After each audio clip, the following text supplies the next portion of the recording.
दोस्तों, ये बात तो आपने सुनी होगी कि कर्मों का फल और भाग्य का लेखा कभी नहीं मिटता। हम अच्छे कर्म और बुरे कर्म नीचे धरती पर करते हैं और हम सोचते हैं कि हमें कोई नहीं देख रहा, लेकिन एक अलौकिक शक्ति है जो हमेशा हम पर नजर रखती है। जैसा बीज बोओगे वैसी ही फसल प्राप्त करोगे। ये कहावत आपने सुनी ही होगी, जैसे आप कर्म करोगे वैसा ही आपको फल भी प्राप्त होगा। लेकिन मेरा एक सवाल है, क्या आप इस बात पर यकीन कर हैं कि जैसा आप कर्म करते हैं वैसा ही आपको फल भी मिलता है? आइए इसे हम एक बौद्ध कहानी के माध्यम से समझते हैं दोस्तों। यह कहानी बड़ी ही शिक्षाप्रद, महत्वपूर्ण और ज्ञानवर्धक है। मेरा आपसे निवेदन है कि कहानी के अंत तक हमारे साथ बने रहें। बहुत समय पहले मगध राज्य के एक छोटे से गांव में एक व्यक्ति रहता था जिसका नाम था सोमिल। सोमिल का जीवन कठिनाइयों से भरा हुआ था। बचपन में वह गरीब था, लेकिन उसके माता पिता ने उसे अच्छे संस्कार दिए थे। उसे सिखाया गया था कि मेहनत और ईमानदारी जीवन के सबसे बड़े गुण हैं। लेकिन उसके जीवन में हर प्रयास के बाद भी उसे सफलता नहीं मिल पाई। दिन रात मेहनत करने के बावजूद उसे अपने जीवन में हमेशा कठिनाइयों का सामना करना पड़ता। समिल का मन धीरे धीरे अस्थिर होता गया। उसके मन में एक प्रश्न हमेशा घूमता रहता, मैंने ऐसा क्या किया है कि मुझे इतनी परेशानियों का सामना करना पड़ रहा है? वह यह नहीं समझ पा रहा था कि उसकी ईमानदार मेहनत के बावजूद भाग्य उसके साथ क्यों नहीं है।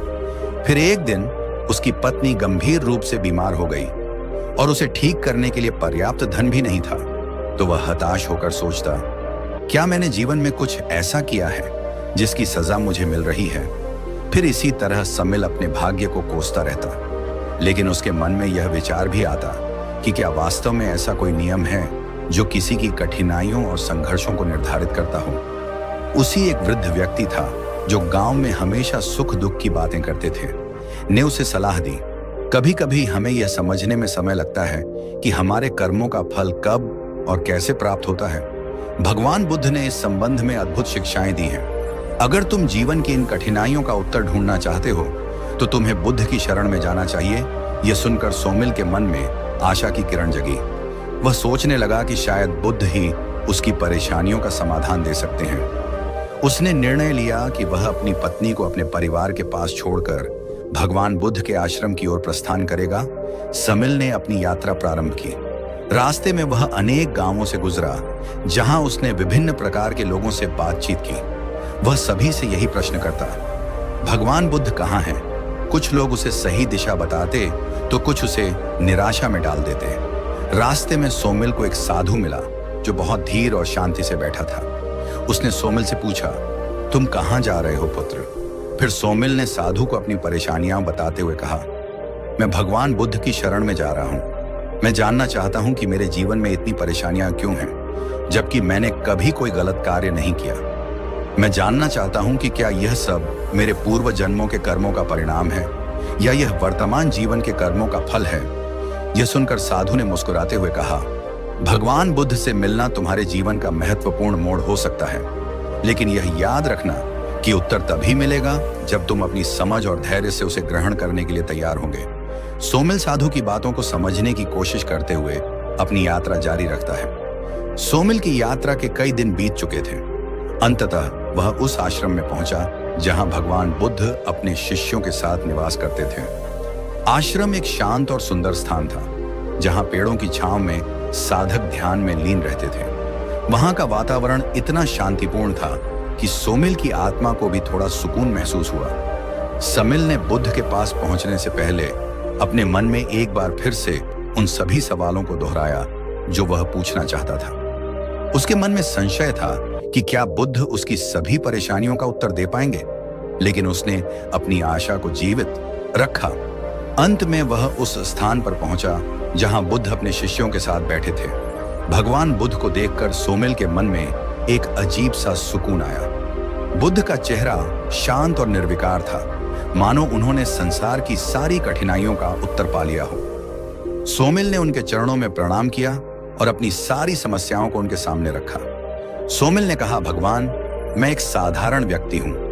मैंने जीवन में कभी भी किसी के साथ बुरा नहीं किया, लेकिन फिर भी मेरा जीवन समस्याओं से भरा हुआ है। मैं यह समझ नहीं पा रहा हूं कि यह सब मेरे साथ क्यों हो रहा है। क्या यह मेरे पिछले जन्मों के कर्मों का परिणाम है या वर्तमान जीवन में मेरे द्वारा किए गए कुछ कर्मों का फल है? मैं यह जानना चाहता हूं कि मेरे दुखों का कारण क्या है और क्या इसका कोई उपाय है। यह सुनकर बुद्ध ने शांत और गंभीर स्वर में कहा, पुत्र, तुम्हारा प्रश्न बहुत महत्वपूर्ण है और यह केवल तुम्हारी नहीं बल्कि हर व्यक्ति की समस्या है। हम सभी इस संसार में अपने कर्मों के फल का सामना कर रहे हैं और कभी कभी यह समझना कठिन होता है कि यह फल किस कर्म का परिणाम है। बुद्ध ने आगे कहा, कर्म के सिद्धांत को समझना महत्वपूर्ण है। यह केवल तुम्हारे इस जीवन के कार्यों पर निर्भर नहीं है। हम जो कुछ भी करते हैं उसका परिणाम हमारे वर्तमान जीवन में या फिर किसी आने वाले जीवन में मिलता है। कर्मों का फल उसी समय प्राप्त नहीं होता जब वह कर्म किया जाता है। कभी कभी हमें इसके परिणाम जीवन के अगले चरण में मिलते हैं और कभी कभी यह परिणाम भविष्य के जीवन में आते हैं। फिर बुद्ध ने आगे एक कहानी सुनाते हुए सोमिल से कहा कि सोमिल, चलो मैं तुम्हें एक बौद्ध कहानी सुनाता हूँ जिसे सुनने के बाद तुम्हारे सभी प्रश्न हल हो जाएंगे। फिर बुद्ध सोमिल को एक कहानी सुनाना शुरू किया। एक गांव में एक किसान रहता था जो हर दिन कड़ी मेहनत करता था। वह अपने खेत में दिन रात मेहनत करता, लेकिन उसकी फसल कभी अच्छी नहीं होती। वह हमेशा दुखी रहता था और सोचता था कि शायद उसने पिछले जन्म में कुछ बुरे कर्म किए होंगे जिनका परिणाम वह अब भुगत रहा है। लेकिन एक दिन एक साधु ने उसे देखा और कहा, तुम्हारी समस्याएं तुम्हारे ही कर्मों का परिणाम है, परंतु यह जरूरी नहीं है कि ये परिणाम पिछले जन्म के ही हों। तुम अपनी फसल की देखभाल सही तरीके से नहीं कर रहे हो, इसलिए तुम्हें यह परिणाम मिल रहा है। यह सुनकर किसान ने ध्यान से सोचना शुरू किया और अपनी खेती में बदलाव किए। कुछ समय बाद उसकी फसल बेहतर होने लगी। साधु ने उसे यह सिखाया कि हमारे वर्तमान जीवन के कर्म भी उतने ही महत्वपूर्ण होते हैं जितने कि हमारे पिछले जन्म के कर्म। फिर बुद्ध ने यह कहानी सुनाने के बाद सोमिल से कहा कि सोमिल, तुम्हें भी यह समझना होगा कि तुम्हारे जीवन में जो भी हो रहा है वह केवल पिछले जन्म के कर्मों का परिणाम नहीं है। हो सकता है कि तुम्हारे वर्तमान जीवन के कुछ कर्मों का भी इसमें योगदान हो। सोमिल बुद्ध की बातों को ध्यान से सुन रहा था। उसने महसूस किया कि वह अपने जीवन में अपनी गलतियों को अनदेखा कर रहा था और केवल भाग्य को दोष दे रहा था। उसे समझ में आया कि उसके जीवन में जो कुछ भी हो रहा था वह केवल उसके पूर्व जन्म के कर्मों के कारण नहीं था, बल्कि उसके वर्तमान जीवन के कर्मों का भी परिणाम था। बुद्ध के इतना कहने के बाद सोमिल ने भगवान बुद्ध से पूछा, तो क्या मैं भगवान अपने कर्मों को बदलकर अपना भविष्य बदल सकता हूं? यह सुनकर बुद्ध ने मुस्कुराते हुए कहा, हाँ, कर्मों की यही सबसे बड़ी शक्ति है। यदि तुम अपने वर्तमान में सही कर्म करते हो तो तुम अपने भविष्य को भी सुधार सकते हो। लेकिन यह याद रखना कि इसका परिणाम तुरंत नहीं मिलेगा। जैसे एक बीज को पेड़ बनने में समय लगता है, वैसे ही कर्मों का फल मिलने में भी समय लगता है। सोमिल ने बुद्ध की शिक्षाओं को गहरे से महसूस किया। उसे अब समझ में आ रहा था कि वह केवल अपने अतीत के कर्मों को दोष देकर अपनी जिम्मेदारियों से नहीं बच सकता। उसे अपने वर्तमान में भी कर्मों का ध्यान रखना होगा। उसने यह निश्चय किया कि वह अपने जीवन में सही कार्य करेगा और अपने कर्मों के परिणामों का धैर्यपूर्वक सामना करेगा। फिर भगवान बुद्ध से मिलने के बाद सोमिल का मन अब शांत हो चुका था। वह अब यह समझ चुका था कि उसका जीवन केवल भाग्य और पूर्व जन्म के कर्मों पर निर्भर नहीं था, बल्कि उसके वर्तमान कर्म भी उतने ही महत्वपूर्ण थे। उसे यह सिखाया गया था कि हर कर्म का फल निश्चित है, लेकिन उस फल को प्राप्त करने का समय अलग अलग हो सकता है। बुद्ध से विदा लेकर सोमिल अपने गांव की ओर लौटने लगा। यात्रा के दौरान उसने उन सभी बातों पर गहराई से विचार किया जो बुद्ध ने उसे बताई थी। उसकी आंखों में अब एक नई उम्मीद और दृढ़ संकल्प था। उसने निश्चय किया कि वह अपने कर्मों में सुधार लाएगा और धैर्यपूर्वक अपने जीवन को नए सिरे से आरंभ करेगा।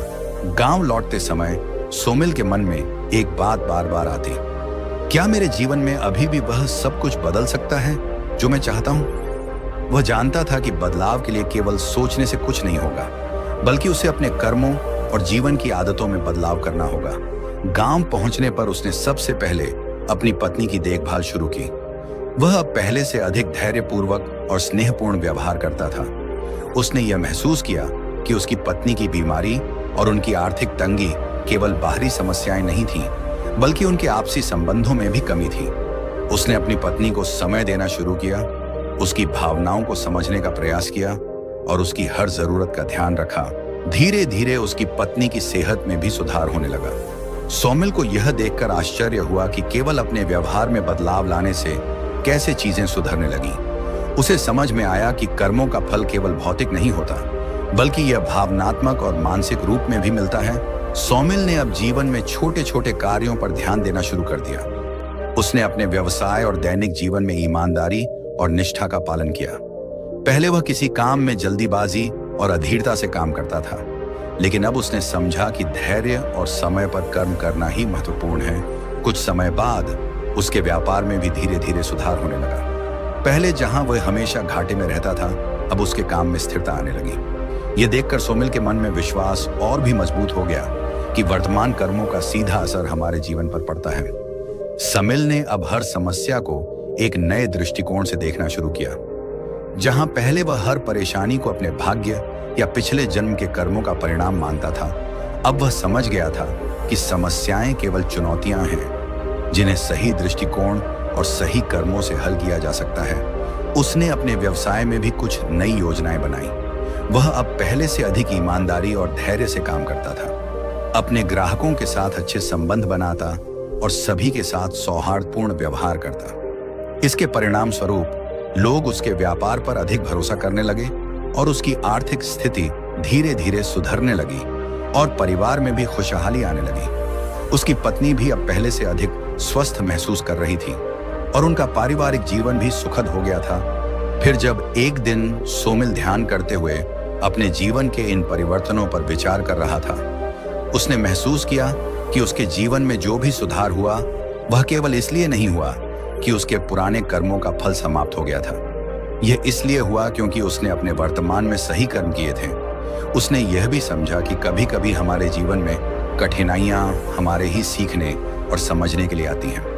ये कठिनाइयां हमें यह सिखाती हैं कि हमें अपने कर्मों पर ध्यान देना चाहिए और हर परिस्थिति में सही ढंग से व्यवहार करना चाहिए। सोमिल को अब जीवन के प्रति एक नई दृष्टि प्राप्त हो गई थी। वह अब यह समझ चुका था कि जीवन में कठिनाइयां आएंगी, लेकिन अगर हम सही कर्म करें और धैर्यपूर्वक प्रतीक्षा करें तो उन कठिनाइयों का समाधान भी अवश्य मिलेगा। सोमिल ने अब अपने जीवन में बुद्ध की शिक्षाओं का पालन करना शुरू कर दिया था। उसने हमेशा ध्यान रखा कि वह अपने हर कर्म को सोच समझकर करे और किसी भी स्थिति में अधीर या निराश न हो। फिर कुछ वर्षों बाद सोमिल का जीवन पूरी तरह से बदल चुका था। वह पहले से कहीं अधिक सुखी और संतुष्ट था। उसने न केवल आर्थिक रूप से प्रगति की थी, बल्कि मानसिक और भावनात्मक रूप से भी संतुलन प्राप्त किया था। एक दिन जब वह एक साधु के साथ चर्चा कर रहा था, उसने कहा, अब मैं समझ गया हूं कि कर्मों का फल कब और कैसे मिलता है। यह केवल समय की बात नहीं है, बल्कि यह इस बात पर भी निर्भर करता है कि हम अपने जीवन में किस प्रकार के कर्म करते हैं और उन्हें किस दृष्टिकोण से देखते हैं। साधु ने मुस्कुराते हुए कहा, तुमने जीवन का सबसे महत्वपूर्ण सबक सीख लिया है पुत्र। कर्म का फल हमारे जीवन की दिशा को तय करता है और यदि हम सही दिशा में कर्म करें तो जीवन भी उसी दिशा में बदलता है।